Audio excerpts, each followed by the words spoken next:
Hello everybody and welcome back to Noia Dev, a series that aims to prove that one developer can create a successful MMO RPG. If that sounds good to you, then you should subscribe. My name is Dane, and this week on Noia Dev we're going to be going over player channels, monster aggro, and loot rights. Let's get into this.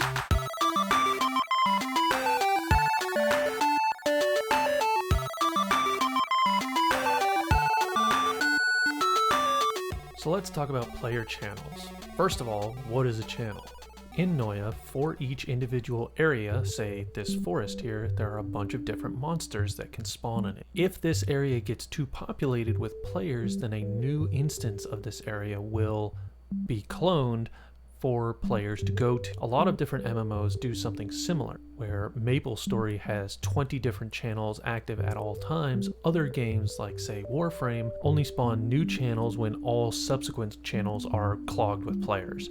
That's how Noia is going to function. When all channels are full, a new one will be created. Players can see the population levels of the channels in the channel drop-down menu here. Green means it's under 50% capacity, yellow over 50%, and red is over capacity entirely.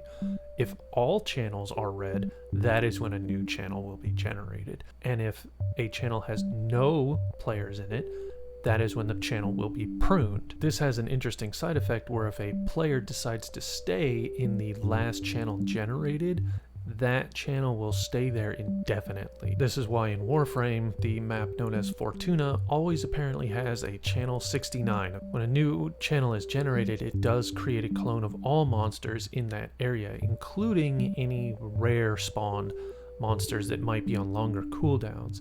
While some might think that they can quickly switch channels to farm these monsters, keep in mind that whenever you do change channels, you are teleported back to the starting area or safe zone of that area, so you'll have to run all the way back to that rare spawn in order to even see if it's up. This is to combat channel farming. So let's talk about monster aggro. Different MMOs call this different things, whether it be aggro or hate or threat, but it all boils down to the exact same thing. It's the ability for a tank to hold that monster's attention. In recent years, a lot of MMOs have been dumbing down this system and essentially turning their tanks into just less damage dealing HP sponges. And I don't particularly agree with how that works. Take Final Fantasy XIV, for example. All the tanks have a single button that they just turn on. And when it's on, pretty much impossible to pull aggro off the tank so long as they have their tank stance enabled. I prefer the system that EverQuest 2 had, and that's what Noia is going to be based off. In EverQuest 2, your tank had to play an active role in making sure that all monsters in the encounter stayed on them. Everything generates aggro, whether it's heals or buffs or damage. No good deed goes unpunished. And that's exactly how Noia is going to function. So let's take a look at what the aggro system looks like in-game. Here we have players A and B, and in this example, player A is going to be our tank. So in Noia, enemies have the ability to call for help, and you'll see what that looks like when I hit this sapling here. A large red circle will appear, and any other monsters that get hit by that circle will come running to help. When you have pulled aggro on something, you'll see the horns will appear for a second. That indicates that the monster has changed target. You'll also notice that monsters always draw a red line to their current target. I only hit one of those enemies with that attack, so the other one technically has 0 aggro towards player A. So if player B comes by and heals player A, he will generate aggro for the amount that he has healed that player. And now he pulls aggro. Now if player A decides to attack, he'll pull aggro back. This is what I mean by active role in tanking. The tank's job in Noia is to keep aggro off party members. Moving on, I wanted to talk about loot rights. Well, pretty much every single MMO has the same concept when it comes to loot rights. It's whoever does the most damage to a monster gets the loot.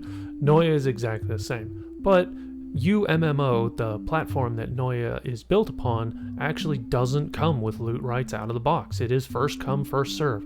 If you kill a monster 100% and someone else walks up to the corpse before you do, they can take your loot. So I had to create it.